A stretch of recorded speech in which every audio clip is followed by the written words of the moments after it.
क्या मैं अकेला हूं जिसे ये नहीं पता था कि बलबल रात को बाहर नहीं निकलती? सच में इस नन्हे गुलकार में आपकी सोच से कहीं ज्यादा बहुत कुछ है। चलें गहराई में जाते हैं। बलबल अपनी खूबसूरत गायकी के लिए मशहूर सिर्फ शायरों की पसंदीदा नहीं, ये परिंदों की दुनिया में एक सुपरस्टार है। क्या आप जानते थे कि बलबल दिन और रात दोनों वक्त गाती है? बिल्कुल ठीक। दरअसल नर बलबल साथी को अपनी तरफ मुतवज्जा करने के लिए बहुत ऊंची आवाज में गाते हैं, कभी कभी दर्जन मुख्तलिफ किस्म के गाने।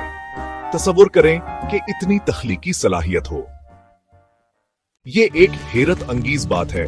बलबल दरअसल काफी शर्मीली होती है, आप उन्हें देखने से पहले ही सुन लेंगे। उनके नाम का मतलब पुरानी अंग्रेजी में लफ्जी तौर पर रात का गुलकार है, लेकिन वो सिर्फ रात को ही परफॉर्म नहीं करते, वो दिन भर मुकम्मल तौर पर शो ऑफ करते हैं। और ये सुने बलबल कई सकाफतों में बहुत अहम है।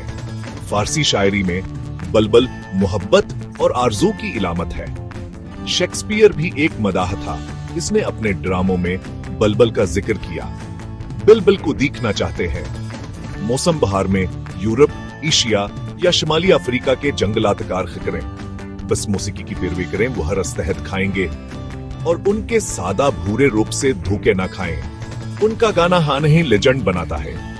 तो अगली बार जब आप शाम को एक खूबसूरत धन सुने, याद रखें यह शायद एक बलबल हो जो अपनी खफिया सफर पावर दिखा रही हो, अभी हंसने के काबिल है।